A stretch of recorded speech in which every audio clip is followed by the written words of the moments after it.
श्री सद्गुरु महाराज की जय। हमारे गुरु महाराज महर्षि में ही परमहंस जी महाराज साक्षात ईश्वर हैं। यदि कहा जाए ईश्वर से भी बढ़कर हैं तो कोई अतिशयोक्ति नहीं होगी।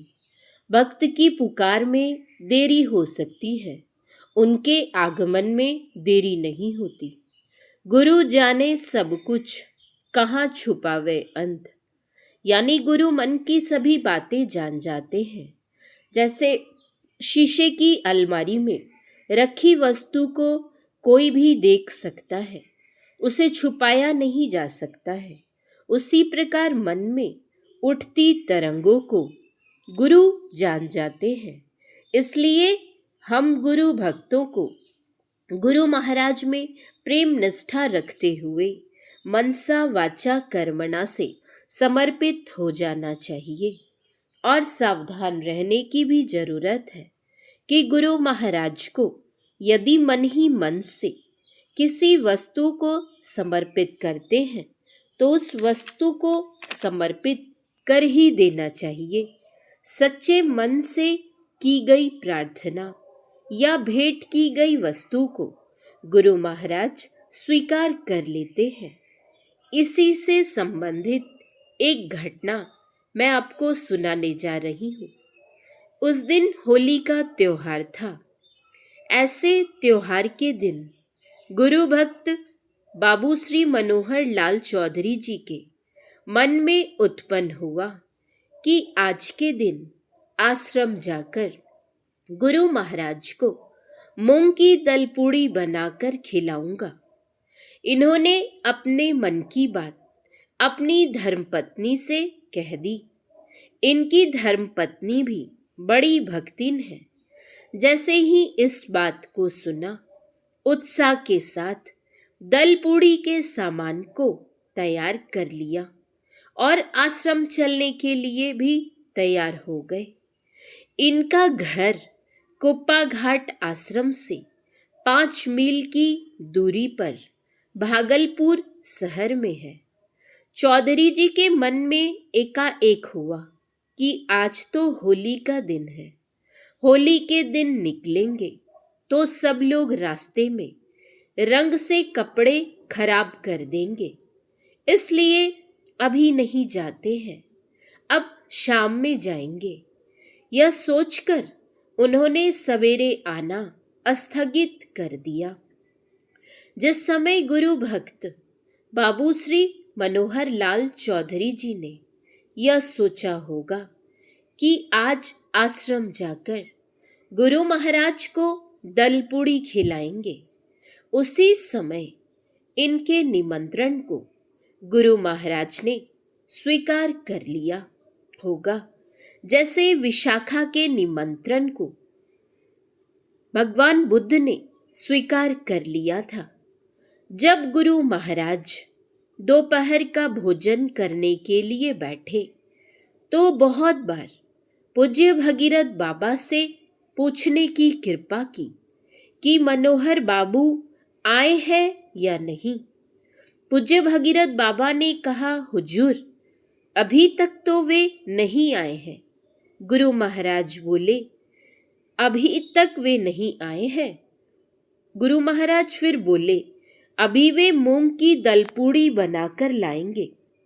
जब बहुत देर हो गई और वो नहीं आए, तब पूज्य संतसेवी बाबा ने पूज्य भगीरथ बाबा से कहा कि श्री केदारनाथ पोद्दार जी को बुलाकर लाइए। पूज्य भगीरथ बाबा उनको बुलाकर ले आए। पूज्य भगीरथ बाबा श्री केदारनाथ पोद्दार जी को सारी बातें बता दी और कहा कि साइकिल से बाबू श्री मनोहर लाल चौधरी जी के घर चले जाइए।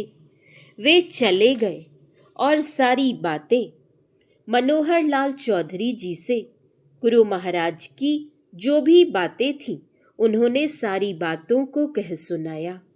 वे गुरु महाराज की बातें सुनकर पछताने लगे और बोले, मैंने तो जरूर ऐसा मन में सोचा था, बल्कि सामान को लेकर आश्रम भी जा रहा था।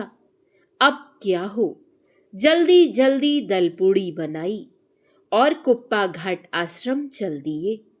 आश्रम पहुंचे और गुरु महाराज के सम्मुख दलपूड़ी अर्पित करते हुए अपनी गलती को स्वीकार कर लिया।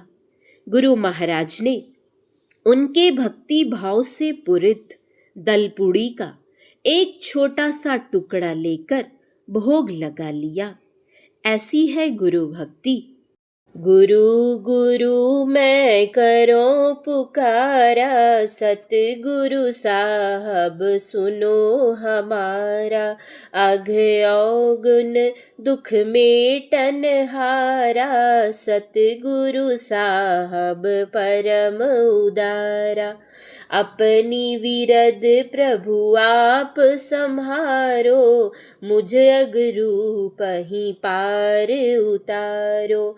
मैं अति नीच निकाम अनाड़ी, तुम दयाल प्रभु अगम अपारी। मैं बुद्धिहीन सुधि कछु नाही, संतत रहूं मन नीच के पाही। तन मन गुण इंद्रिन का बंदी, होई भोगु विसरस आनंदी।